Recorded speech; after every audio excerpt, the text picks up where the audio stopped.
Yo mga idol, kumusta? Mandarigma Sports TV nga pala.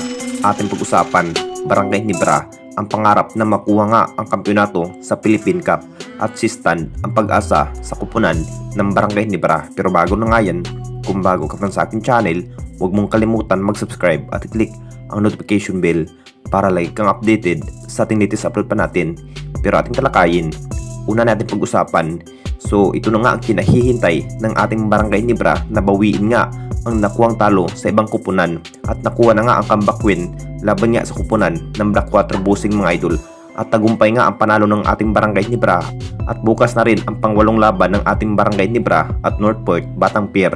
Ito na nga ang dalawang kupunan na sabik na nga na manalo sa laban. Kinakabahan pa rin ang dalawang kupunan, baka malaglag na nga ito sa Philippine Cup at hindi na makapasok pa sa playoffs. At isa pa rin ang kupunan ng Barangay Ginebra na pag-iisipan kung paano pa nga ba na matalo nga ang ibang kupunan at masecure na nga ang INLEX at SMB mga idol sa steam tanding dito sa ating liga. Ang kupunan ng Barangay Ginebra nasa panglima na nga ito sa standing pot dito sa ating liga.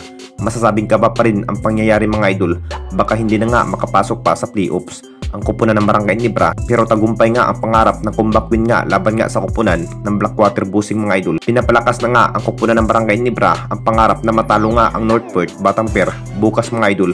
Akala na nga ng lahat mga idol na mailalagay nga ang kupunan ng Barangay Ginebra sa alanganin ang pangarap nga na makuha nga ang kampeonato sa Philippine Cup. At dito na naman tayo sa isa pa nating balita, Sistan ang pag-asa sa kupunan ng Barangay Ginebra. Alam naman nating lahat mga idol na si Sistan na nga ang leading scoring machine ang kupunan ng Barangay Ginebra dahil nakapagtala na nga ito ng 33 points sa buong laban.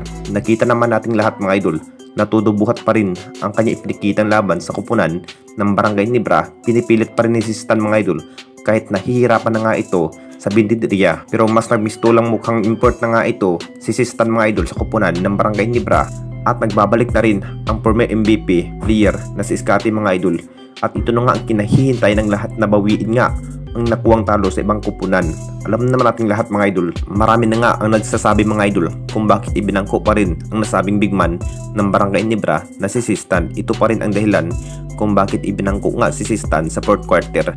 Masasabing mas maganda pa rin na nagpapahinga na nga si Sistan mga idol kung bakit ang bagong rookie nga na si Rapco ang namistulang bagong gunner ni Coach Tim. Pero good news pa rin, baka si Sistan na nga ang pag-asa sa kupunan ng Barangay Ginebra at hindi na nga nakahabol pa ang Blackwater Busing hanggang natapos na nga sa fourth quarter.